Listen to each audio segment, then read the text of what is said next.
Well, thank you very much. Well, welcome everybody. We have another great session here scheduled for today. Hopefully, or actually I know you're going to enjoy this content. We have some of our key guys behind the app server architecture. We're going to be presenting a deeper dive on management administration topics as well as clustering topics. So I'm personally very excited about this content. Hopefully many of you guys have already seen the previous content, which was an intro to App Server 7 with Jason. And of course, Dan and Pete gave us a nice introduction to EE6 along with some tremendous demonstrations. And we're actually going to see some more demonstrations today from Brian and Paul also. So we're very lucky in having these guys here on the phone with us today and on the WebEx, on the webinar. So prepared, go ahead and prepare yourself to ask the good questions. We want to hear them, and we'll address as many as we possibly can. You guys have probably seen this page already. I have a screenshot of it here. Basically, www.jboss.org/AS7 is our landing page. That's where we've listed our webinars. You're going to get different information as AS7 rolls out. So App Server 7, we'll have more content showing up there as things change. So just bear that in mind. So this is our webinar, our developer series and developer webinar series. It's basically a series of presentations and demonstrations by our development team for your development team. Our home page is jboss.org/webinars. I'd encourage you to go check that page out if you've not seen it yet. And from there, you can easily get access to what our Twitter feed is. You want to follow us on Twitter, specifically at JBoss Developer, and we will make announcements as to when the recordings are available or new session content is available. And different, as we plan things out, you'll see them on that web page. You'll see them out there at Twitter. Also, we make announcements through email. So from that webinar webpage, you can get access to our JBoss Developer newsletter. If you're on or subscribed to that JBoss Developer newsletter email list, you'll probably get an email from me. Sometimes it's 2 or 3 or 4 a month, but we will be announcing what the next set of content is from a webinar series standpoint for this free educational series that we run. Also on Vimeo. So vimeo.com/jbossdeveloper is where we upload our content. Not only the video clips and the recordings of these various webinars, we have approximately 21 or 20 of those, but we also have many recordings of our core development team giving presentations at JudCon or Java 1 and in other events around the world. When we capture a recording that is by our development team, specifically for developers, we want to make sure we get that content out there for you. So we use Vimeo to actually publish all of that. So you will see me actually publish the recordings from these sessions out to Vimeo as soon as we have time. So here we are in the series. I have some of the historical ones on here, like Hibernate 4 and Drools Planner and Scene 3, as well as Complex Event Processing. Those recordings are already out there at Vimeo. Just bear that in mind. And we will continue this series going forward. We've executed it now for approximately a year. We put thousands of people through these various webinars and educational series, so we welcome you guys here today, and we look forward to spending this next 2 hours with you. So keep in mind that this is a double-header session. The first 45, 55 minutes or so will belong to Brian Stansberry, and he's going to really drill down on all the new management capabilities of the application server. And then we're going to take a small break after a Q&A session, and then we'll pass it over to Paul, and we'll pass it over to Bella, and Paul will basically drill down on all the clustering capabilities with App Server, and Bella will be here to kind of close it out for us. And we'll also have a Q&A session at the very end of that. So it's a 2-hour total window, small break in the middle, about the 1-hour mark. Some of the questions that have come up already are, what about OSGI? I hear you guys have done some OSGI work. Well, we will be drilling down on OSGI with Thomas and David on July 20th. Look for that at jboss.org/webinars. It's not up there right now. I know that. I have yet to go set that page up. But bear in mind that that will be there, and then you'll be able to subscribe to that event and actually show up for that event. I think you'll find that to be very interesting also for those who follow OSGI. One thing to keep in mind about all the stuff that we're doing in this series, so all the stuff that we put on here at the JBoss Developer Series, the JBoss Webinar Series, we are focusing on the jboss.org side. We're very much all about the community. This is very much the leading edge of development, like App Server 7 is just at CR1 today. It was just released yesterday morning, so we are right on the edge of that, showing you guys the latest, greatest stuff. Our philosophy is to release early and release often. It is really about inclusiveness of the community at large, and that includes more than just the jboss.org community. We have contributions to go into Glassfish. We have contributions to go back into Eclipse. We work with Google. We work with SpringSource. We work with Apache. You will find a number of communities that we're heavily engaged with We are actively involved with numerous communities and, of course, with you guys here on the phone today and on the webinar today as part of our community as well. So just bear in mind that that's what we're all about. We're very focused on that. There's also a number of people, though, who will move these technologies into production. They want multi-year support with a specific service level agreement, 24/7 access to our support team, in addition to some guaranteed bug fixes and patches and a patch stream that comes out associated with those enterprise bits. So we actually take all those community components and projects and we put them through a very large QA cycle, specifically around certification of our, let's say, the application server in this case becomes the Enterprise Application Platform through a series of certifications on multiple JVMs, multiple databases, multiple operating systems, numerous integrations. We take care of all of that and actually produce an enterprise quality application platform specifically that can be supported for our customer base for many, many years to come. So that's what's on the right side of that slide there, the enterprise side. And we are not focused on that in this session. So I make this point because we are very much focused on the leading stuff coming out of .org. There are other webinars and whatnot that the company provides much more focused on the right side of the equation. So just bear that in mind. Okay, for questions, we're going to do something a little bit different for these sessions.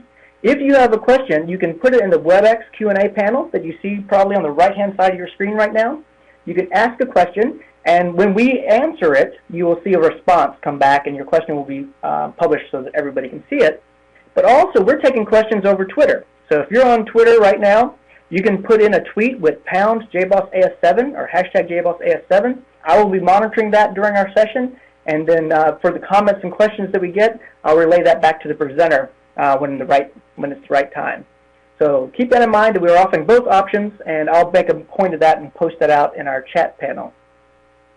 So today's presenters, again, I'm very excited. We've never actually assembled this particular team before for some of our webinars, so we're very lucky to have this group of folks here today. Brian Stansberry has been with the company a long time. He's been specifically working on clustering technology and whatnot with the JBoss Application Server, but he is currently the lead of all things administration and management. And I think you're going to be very excited by those administration and management features that you've seen him architect, and he's going to drill down on today. So this is a whole new game for JBoss Application Server 7. It is a vastly better environment from a multi-server, enterprise-class management environment. Brian's done some great stuff, and you're going to really enjoy your time with him. Paul is our guy running JBoss Application Server's clustering services. He's now the lead of the JBoss App Server clustering. So we're very lucky to have Paul with us today. He can tell you all about the new App Server 7 clustering setup, configuration, and how to make all that happen. And of course, Bella, which you guys have probably heard from before, he's our JGroups lead and has been with the company since essentially day one. And so we're very lucky to have Bella here to answer questions and kind of help us wrap up the presentation. So I'm very excited, as you can possibly tell, and right now it's time to turn over to Brian. So Brian, take it away. Okay, thank you, Burr. I've just shared my desktop, so what I'm going to be doing today is I'm going to go through a presentation and a couple demos. Basically, I'm going to be talking about the new AS7 management features. Burr just introduced me, so I'm Brian Stansberry. I'm a principal software engineer at Red Hat, and I'm basically leading the development of the AS7 management capabilities. So what we're going to be talking about in the next hour, basically the key goals for the operations, administration, and management functionality in AS7, and in the upcoming JBoss Enterprise Application Platform 6, which will be based on AS7.1. There's a couple of different modes in which you can run an application server in the 7 series, what's called domain mode, which is a multi-server managed mode, and then standalone mode, which is more similar to the way AS has traditionally been run. So I'll be describing those. Go through some of the key concepts in our management model, and the configuration model and the management resources we expose. I'll do a couple of brief demos along the way, and I want to make sure we have plenty of time for questions at the end. Okay, first I'm going to start off with some of the key goals for AS7 in the management area. Probably one of the biggest is we want to make sure we have much more simple configuration than we've had in the past. Traditionally, the AS has had different configuration files scattered all throughout the distribution, and end users had to go find stuff if they wanted to configure things. If you wanted to configure something about the web server, JBoss web integration, you would have to go into the web server SAR in the deployment directory and find the server.xml file and make some edit. That's no longer the case in AS7. Our configuration files, we've done one or two of them, and they're all on a central location, so easy to find. Those configuration files are also solely concerned with end-user issues. In the past, we tended to have a lot of essentially dependency injection, service wiring stuff mixed in with configuration in our configuration files. So if you wanted to edit the size of some thread pool, you had to go find the file, and then you had to feel nervous because you saw this stuff, you didn't understand what it was doing, and you'd feel nervous to change the thread pool size. So we've solved that problem. Essentially, our configuration files are now solely focused on end-user issues. And finally, in the past, if you made some change to a server's running configuration via Twiddle or something, or via the JMX console or any of our management tools, those changes were not persisted back to the original configuration file. So you couldn't look at the original configuration file and see the exact situation of the running server. That's no longer the case in AS7. Any change you make gets persisted back to the config file. And next key goal, we want to make sure we expose a robust and complete management API, consistent. So when I say complete, essentially everything that's in our configuration schema is exposed via the same management API. So all the thread pool sizes, all the socket configurations, all the different capabilities of all the subsystems we expose, they're all exposed via the management API. Plus, via that same management API, we'll also expose things like metrics. You can gather all your metrics through one API. If you need to invoke some operation that doesn't affect the persistent configuration, just maybe the messaging system lets you pop a message off a queue or something. All those kind of things are all exposed to the same management API. This API is intended to be stable over the long term, which is something in the past our management tended to change from release to release. So essentially we're guaranteeing that there aren't going to be any incompatible changes across the entire EAP6 series. And really after EAP6, once we get into EAP7, for example, we're really not going to be, it's going to be very, very, very strongly discouraged to make any kind of incompatible change across the API. So it's really meant to be a long-term stable thing. Our management APIs, we expose 3 different ways to securely access management of the application server from a remote client. And we provide a couple of simple libraries that provide a native Java interface. So you can, if you use those libraries, you can write your own management clients and connect. We also expose our management capability over HTTP. It's actually on default, it's not listening on the same port as the regular web requests. And by default, the AS accepts end-user web requests on port 8080. Management via HTTP is exposed over port 9990.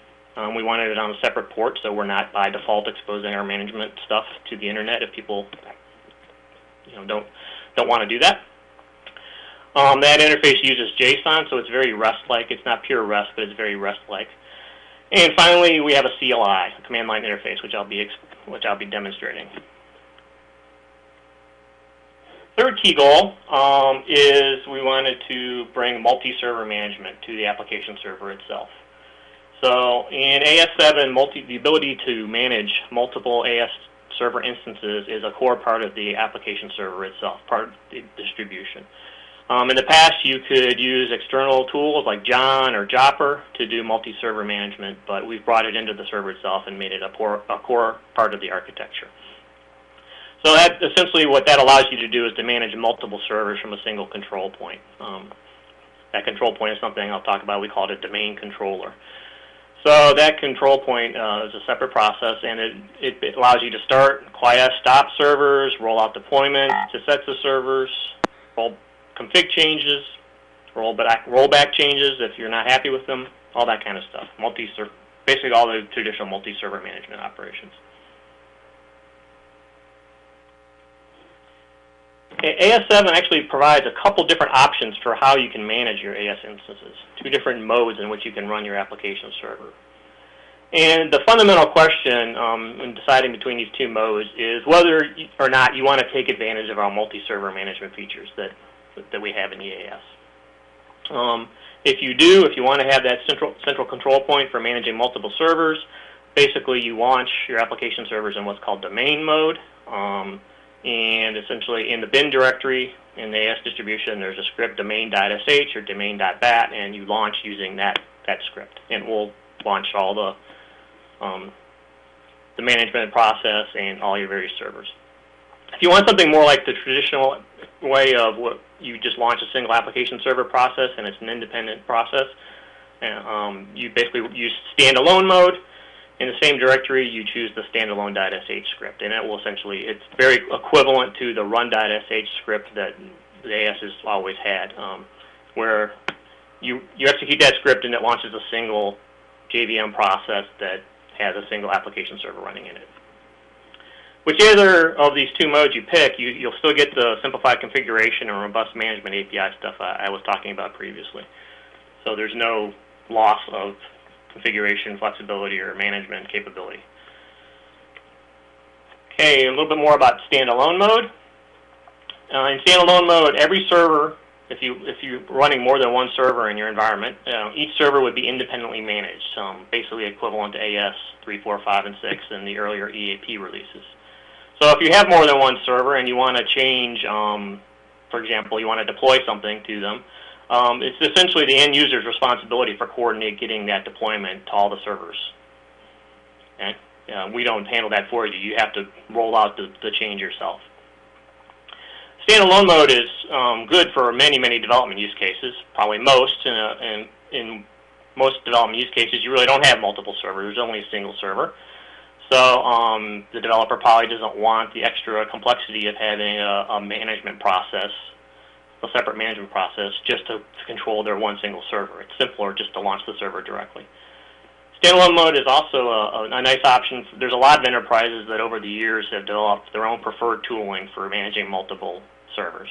And they're comfortable with that, they're happy with it, and they would just prefer to directly manage the servers themselves and not have us helping. So standalone mode is certainly a good option for a lot of enterprises as well. If you run in standalone mode, the configuration that will be used by default is located in the distribution in the standalone configuration standalone.xml file. And that's your single configuration document that basically has all the settings for how the server is going to behave. And you'll see some examples of that in a second. Domain mode. In domain mode, essentially, it's all about managing multiple servers. And those servers are part of what we call a domain. So a domain is essentially just a set of servers that all share a common management policy. Okay, they all share the same. They all come from the same configuration document. That management policy is defined in the domain. It's actually in the distribution in the domain configuration domain.xml file. That file is located on the server that's acting as the central management point for the whole domain. There's only one file, configuration file,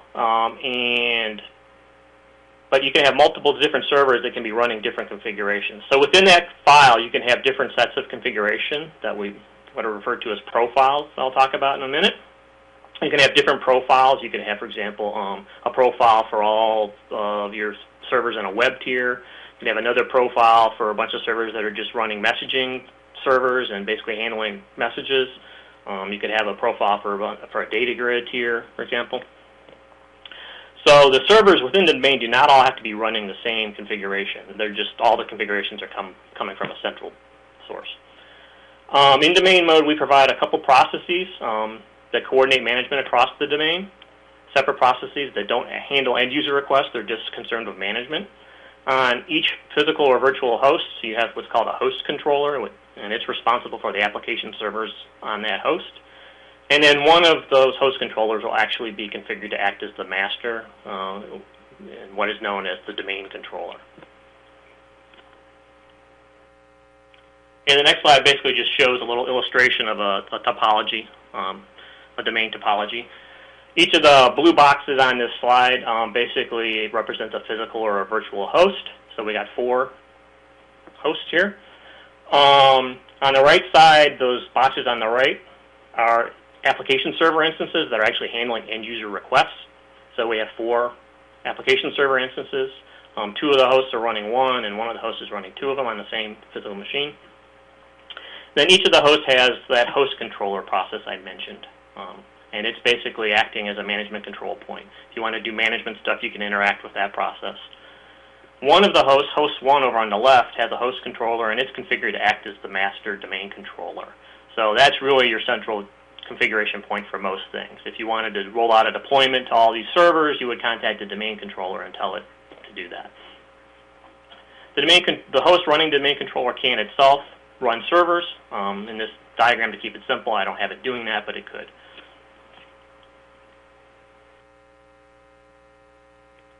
Okay, a couple key management concepts to talk about in the way our configuration model works.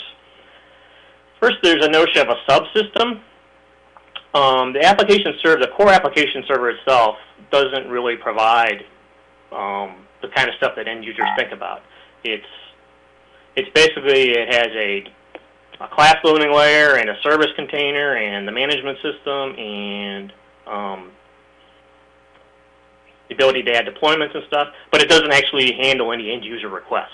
If you want to handle end user requests and do traditional EE type work, the way that's done is by extending the core capabilities by adding in subsystems. And each subsystem basically provides a particular set of capabilities. Okay? So the web server, the JBoss web integration for serverless support is brought in via a subsystem. The transaction manager is brought in via a subsystem. EJB integration is brought in via a subsystem. And then the application server has what's called a profile. And basically the profile is the set of subsystems that the server or a group of servers in domain mode run. Okay? So you can have different named profiles in domain mode. And what's contained within that profile defines what the capabilities of a server are. So if you want to, you can change a profile on a server to expand or narrow the capabilities of the server. So if you want to strip it down to a bare minimum, you can. If you want to throw everything in there, you can. Okay. So just a simple illustration. This is an example standalone.xml file, a snippet from it. So this provides a configuration for a standalone mode server. And we have a profile element.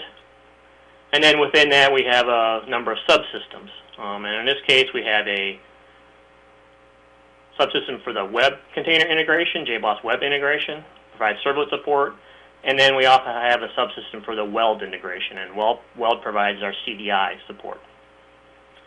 So you can see the configuration for the web system is pretty straightforward and simple. There's not, like I said, there isn't any service wiring stuff. It's basically we're saying, okay, we want to have a connector, and it's using a socket. The socket is defined elsewhere, but we're using a socket named HTTP, and there's a virtual host that's associated with it. And then the CDI subsystem doesn't actually even take any configuration. We're just declaring that, yes, we want CDI. Okay, so pretty simple and straightforward. Another key concept to touch on, the configuration file will also include a listing of all the available deployments. Deployment section. By default, there aren't any because we don't ship any deployments by default. So here we've got a couple different deployments. Actually, what I have here is a deployment called foo.war, and there's actually 2 different versions of it that have been uploaded.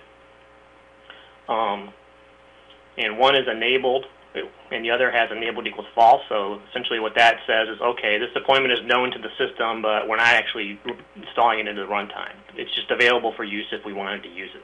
Okay? This example, both the deployments have actually been uploaded to the server, which I'll do in the demo, show you how that's done.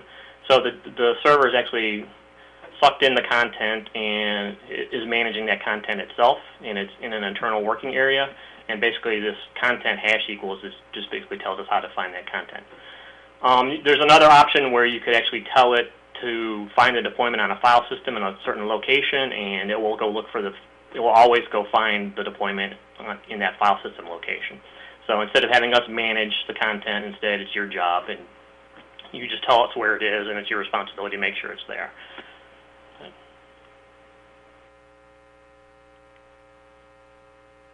Before I get into my first demo, just a brief bit about the CLI that we provide. It's available in the bin directory in the JBoss AS distribution, and you launch it via using the JBoss-admin script. It can connect to any domain controller, host controller, or to a standalone server. What it does, it provides basically two different varieties of commands.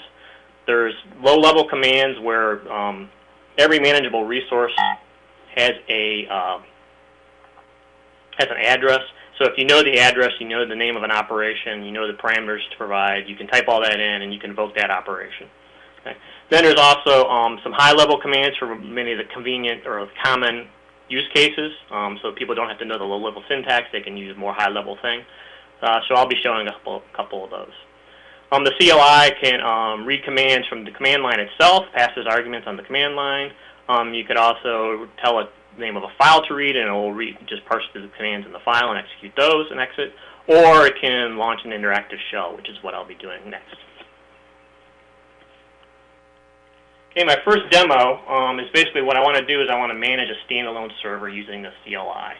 What I'm going to do is bring in a simple little application, a web app that's for a lucky drawing web app where you type in your name and it stores your name and then passes off a message to a message queue, and then asynchronously something will process the queue, and if you're a winner, declare you a winner. Okay?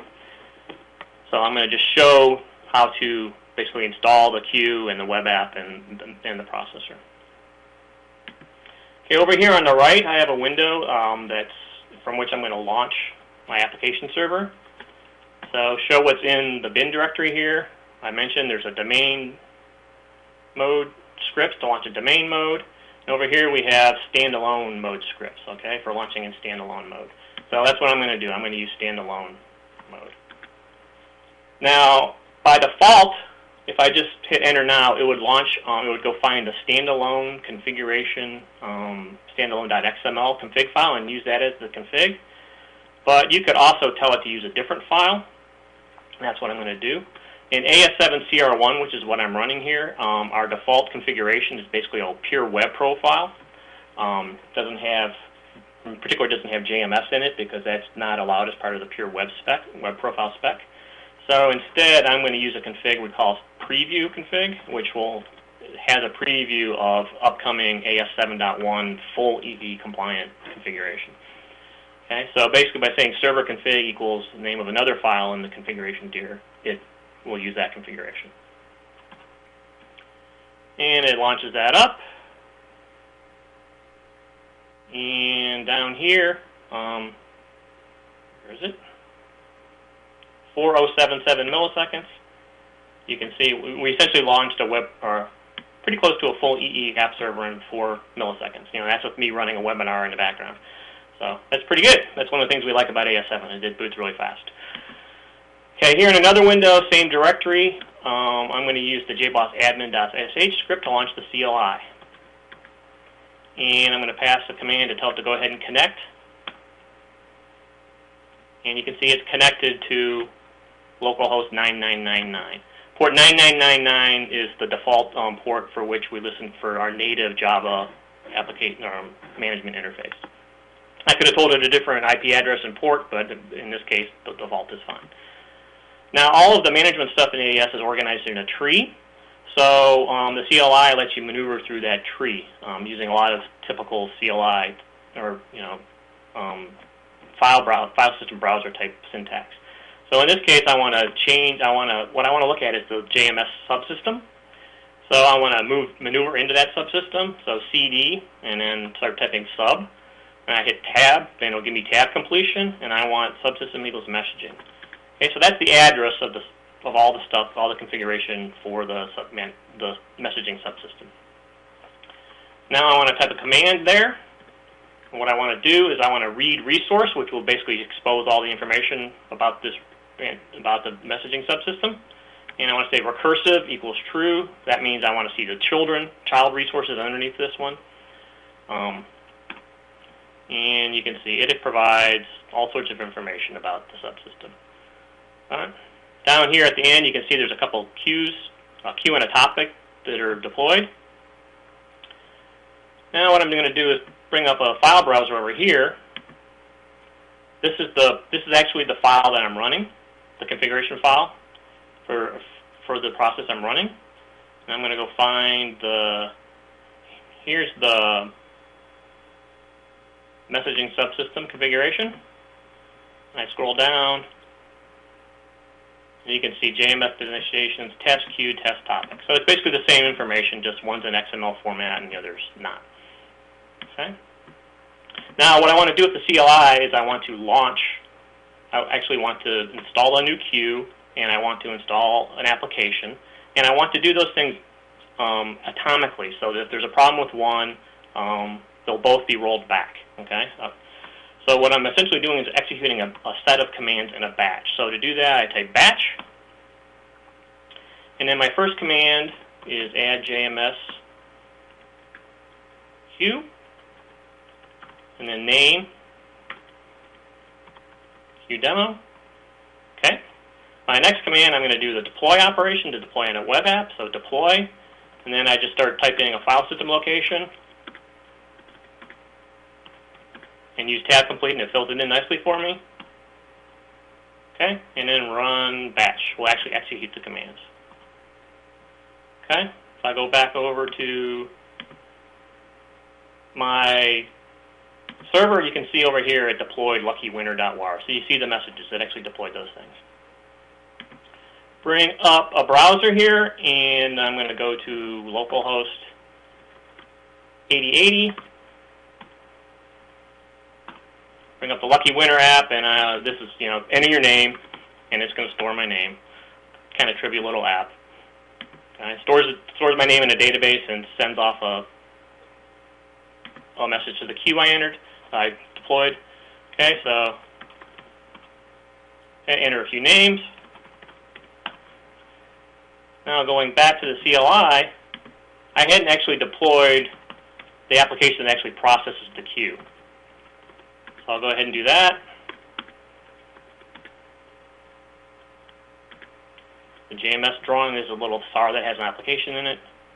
You can see it's deployed over here, and it processed, and it looks like, and the way it processes the queue is it decides randomly if somebody's a winner, and outputs system.out.println if they're a winner. So Mary is a winner. Okay, so kind of simple. Last thing I'm going to do is I'm going to revert all this, do a batch, and now what I want to do is I want to undeploy it. So just use tab completion, and it will tell me what's available. Undeploy jmsdrawing.sar, undeploy lucky winner, and remove. Before I do this, I'll go ahead and type.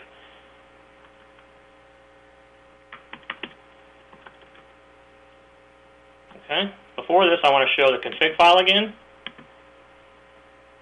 Scroll down to the bottom. There's actually, you can see here, we've got a couple deployments now listed. The configuration has the lucky winner war, the JMS drawing SAR. If I roll up to the messaging configuration, here's my queue demo. Okay. I'll go ahead and execute the batch. Oops, I must add a typo. No. Okay. I must add a typo, so I'm not going to waste time trying to fix that. But essentially, I could roll everything. Actually, this showed I messed up. I had a typo, so it actually rolled back my operation because I didn't do it right. So this is actually a feature. So when you screw up, it will not. It hasn't undeployed my web application. It hasn't done anything. So it's still there. I can actually go through and do another entry. So actually, I screwed up, and it caught the error, and it didn't actually do what I said, and it didn't. It was an atomic action. Okay. Okay, going back to the presentation part. Next, I'm going to talk about configuring an AS instance in domain mode. So in domain mode, again, it's multi-server management. And so the question is, how is an individual server's configuration determined? And essentially, an individual server's config basically comes from two different sources. On the master host, there's a domain configuration domain.xml file. Okay, and within that, it's essentially, that's where all the things that are kept consistent across the domain are stored. I'll show a little bit more about that. And then at each host, each physical host, there's a domain configuration host.xml file, and essentially that has the elements in it that are specific to that host. Typically, there might be information about IP address bindings, for example, which vary from machine to machine. And of course, what actual servers should be launched on that host. Okay. When a host controller needs to fire up an application server instance, it essentially it combines the data from domain.xml and the data from its local host.xml and drives the configuration for the server. Okay. So what's in the domain.xml file? There's really two main things. One is what I call a palette of different palettes of configuration. So you can have different profiles configured, so you could define a web profile that has all the configuration for servers just running as a web tier, and another profile for a data grid tier, for example. You can also have one or more sets of socket configurations that are associated with those profiles. So what sockets should be open on what ports if you're running this configuration. And then the full set of deployments that are available across the domain that can possibly be used. The other key thing is what are known as server groups. All actual application server instances that accept end-user requests all belong to a server group. Okay? And essentially, all the servers in a server group are managed as a unit. All the servers in a server group they're homogeneous. They have the same profile running. They have the same deployments. They have the same socket settings. They might have different interface bindings and things like that, but it's the same. Fundamentally the same. They're all the same configuration. So part of the job of the domain controller is to make sure that all the servers that are in a group across the domain, they're all kept consistent. They all have the same configuration at all times. Within the domain.xml, there's a server group element which defines a server group and basically specifies what profile, what sockets, what deployments should be used on the servers in that group. So really briefly, just to show this is kind of a snippet of domain.xml. You have a profile section where you can declare different profiles, a web one here and a messaging one. And within the web one would be all the details of the subsystems that make up a web profile server. Here's if we had a messaging tier, it might be different subsystems. You don't have all the ones that you don't want, just ones purely to allow you to process messages. Different sets of sockets, which I'm not going to touch on right now in much detail. And then finally, server groups. So here we've got two different groups of servers. One's called the web group, and it's running the web profile and the web sockets, and another is the messaging group and using the messaging socket. And fairly straightforward. And then here's an example host.xml file. What we have here is essentially, there's one of these files on every host in the domain, and a couple things in it. First up here is a management section, which basically tells the host controller process how to expose a management interface, what addresses and ports to use to allow management client to contact it via HTTP and via our native Java interface. Domain controller configuration, which basically tells a host how to contact the domain controller. And in this case, we're using the local element, which basically says, oh, this host is the domain controller. If not, you provide an address and port for how to contact the domain controller. You can specify the values for interfaces. So we have an interface named internal that's used elsewhere in the configuration, and here we're saying, oh, internal should be mapped to 192.168.204.13. And finally, probably most important, we have the servers, the list of servers that should be launched on this host. Okay? So in this example, there's a Web 1 server that's part of the web group. So we'll get most of its configuration inherited from the web group. And then messaging one is part of the messaging group. Okay. So now based on all that, what I'm going to do is a quick demo using our web console. Our web console can administer either a standalone mode server or a domain. And in this case, I'm going to use it to manage a domain. So going back to my terminals, let's clear here. Okay, again, to launch in domain mode, you have the various domain scripts. So what I'm going to do is launch domain.sh. And what this will do is launch a process that acts as the host controller. And that host controller will also launch processes for all the servers it's configured to start. They have separate log files on the file system, but their console logging is all shared. So here you see some logging from server 1. Here you see some logging from server 2. Here's some logging from the host controller itself. Okay? So what I've actually done here is I've launched a domain that has 2 running servers in it, okay? And plus the control process. Now going over here, I'm going to go back and I'm going to bring up the management console. Okay, and by default, the management console runs on port 9990. Console, we'll bring it up. Okay. And it listens on our default config, it's on localhost. Brings it up. There's really 3 key tabs: information about the various profiles that are available in the domain, different server groups, and the different hosts. So really briefly show you a little bit about the profiles. There's a couple different profiles that are in my configuration file, a default one, and then there's one that's HA that has things like J groups and Infinispan configs in it. We can show some of the information about some of the subsystems. In 7.1, this will be more complete. In 7.0, we were able to display a few of the subsystems, not all of them. So you can find out information about the various data sources that are available. You can find out information about your web server. You can find information about the sockets that are available, all that kind of stuff. Now, what I'm going to do in this demo is I'm going to walk through a scenario where, let's say you're provided a task. You've got a bunch of servers out there, a bunch of hosts out there in which you can run things, and you've been given a new application to test. So what you want to do is set up an environment in which you can test this application without messing up your existing servers. Okay, so I've already got a couple servers running here. I've got server 1 and server 2 running, and they're doing something important, and I don't want to be sticking my test application on there and messing them up. So I want to set up an environment in which I can test. So what I want to do is I want to set up a server group for servers that are able to do staging, essentially. That's basically what I'm doing, is staging an application. So I'm going to create a new server group. Call it the staging group. And I'm going to have it basically inherit from an existing server group, the main server group. Okay.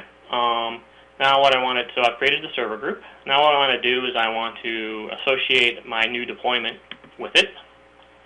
So go to the deployments and add some content. Brings up a dialog,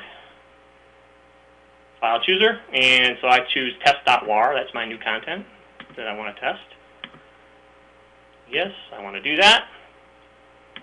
Okay, now I have this. Click over the staging group, and I want to add this deployment to the staging group. So now this deployment is available for use on servers in the staging group, and I want to go ahead and enable it so that it will actually be deployed into the runtime by default. Okay, so now I've got my server group set up. Next, I will go over to the host tab, and what I want to do is create a new host, basically to run this server. So I'm going to create a new server config. Call it staging 1. It's associated with the staging group. And since I'm running multiple hosts on this machine, I'm going to have it use different ports from the default for all of its sockets. There's different ways to prevent port conflicts, but this is a simple one for a demo. So I'm going to have it offset all of its ports by 500 from the defaults, so it won't conflict with my other hosts on this same machine. Go ahead and save that. I'll do a second one, staging 2, also in the staging group. Okay. Now here's staging 1. And I'm going to go ahead and launch that server. You see over here, it's starting it up. And here's staging 1 has been started. Go to staging 2, do the same thing.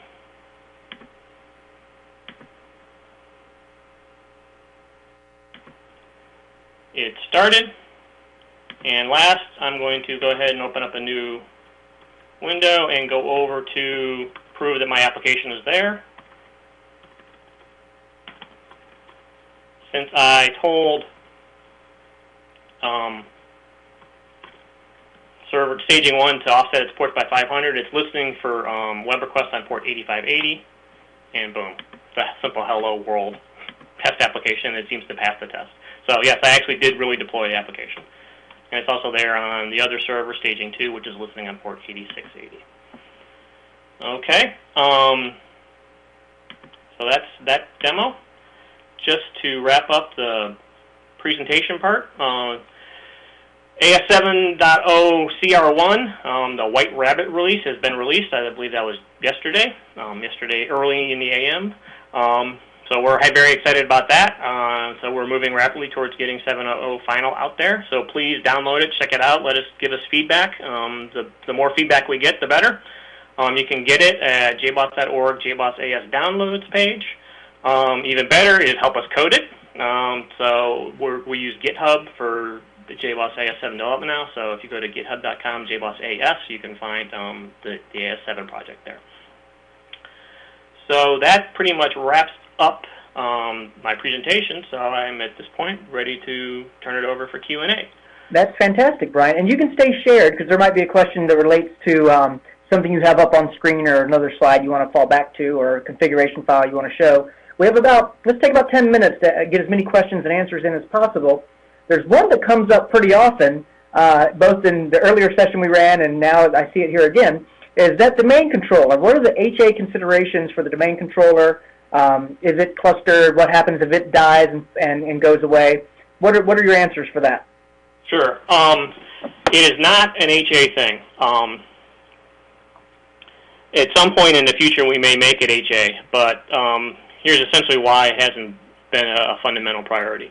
First off, you don't have to have the domain controller running in order to handle end-user requests. So if you look at that topology I showed on that previous slide, I'll just go back to that. If the domain controller went down, all these servers would still be able to handle requests with no problem. What you lose is some management capabilities. You lose some ability to manage things. You don't lose all ability to manage things because read-only requests can be handled directly by the individual host controllers. Okay, so if you, for example, wanted to be pulling metrics off all your servers all the time, you could have whatever that is pulling the metrics contacting the host controllers directly, and you could still be getting, metric information from your servers. But without the host controller, you basically lose the ability, for example, to change the thread pool size. Okay, so typically that shouldn't be a big problem. I mean, people aren't changing their thread pool size constantly. So we want to make it more HA, but it's not critical. You also do have the ability, any individual host controller can be told to go ahead and launch. If you needed to bring up a host controller and launch new servers, but you couldn't start your domain controller, you could go ahead and tell the host controller to go ahead and bring up servers without contacting the domain controller and use locally stored configuration files. So it's basically only doing simple things like changing thread pool size and stuff like that that you would lose the ability to do if your domain controller couldn't be running. Okay, and like I said, there are multiple questions related to that, the domain mode, and one question specifically is, can you really, from a use case standpoint, actually tell us what is different about this domain mode, domain controller mode versus a normal JBoss AS cluster? So I do see people asking that kind of question in different ways. Well, we had clusters before. How is this really different from just a cluster?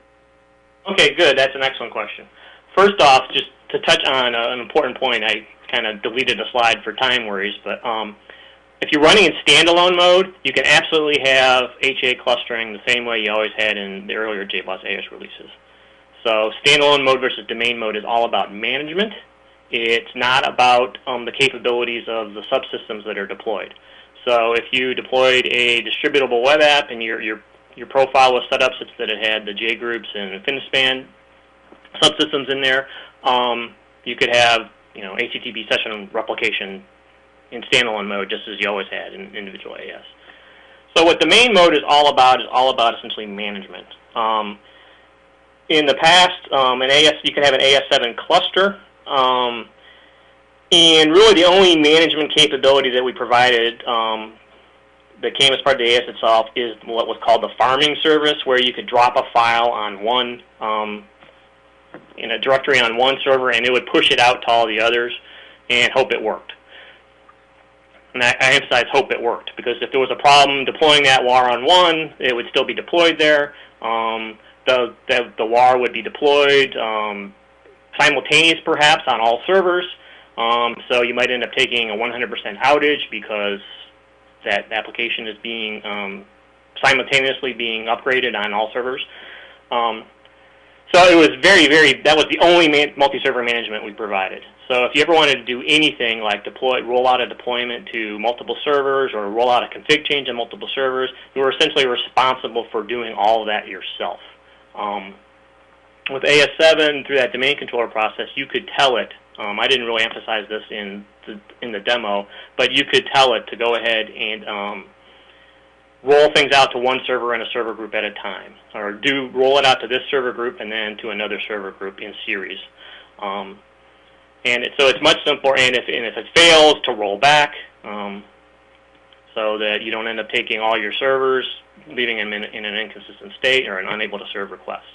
So it's a much, much richer management capability in domain mode than what was provided in the past. Yeah, and that specific question has come up. Is farming still supported? You know, the farm directory and JBoss of old sounds like it's kind of gone now. Yes, it is. In standalone mode, we have something, the old hot deployment scanner, where you could drop a file into a directory and we would detect it and deploy it. But we don't have that in domain mode, basically because a domain controller can have multiple server groups, and by dropping a file in a directory, it's really not particularly clear what you want us to do with that. Do you want it to go to all server groups? Do you want it to go to, what do you want us to do with that file? So at this point, we don't have farming for domain mode. However, you saw what I did in the demo. I could have done the same thing from the CLI very easily. So you can very easily push a web application out to all the servers in your domain, actually probably easier in a way than via the old farming mechanism, and certainly more robust. Okay, and some other interesting questions have come in, some of which are clustering related, so I'm going to hold off on those and let Paul address those. So hopefully, Paul, you're looking at those right now and you can address them in your presentation. But some of the ones that are management specifically, like what is the relationship, and Brian, have you explored the relationship with RHQ? You know, there's a lot of new management capability you've demonstrated today, fantastic stuff. Again, you should be very proud of the effort you put into this. It's absolutely incredible. But what about RHQ now? What's the relationship there? The John team are basically developing new Jopper and John plugins that will be able to interact with they're essentially interacting with the HTTP management interface. So they're writing plugins that know how to interact with our native, with the management interfaces we expose. Okay. Any SNMP support in the management interface right now? Not at this point, no. That might be 7.1. I'm not certain.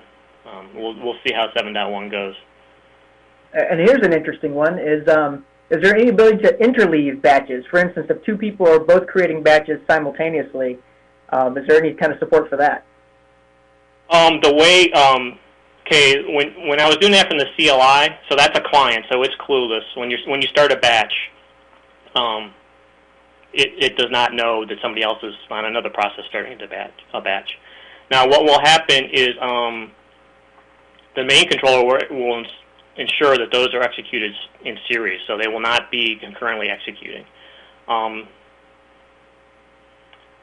So, they're not really being interleaved, no.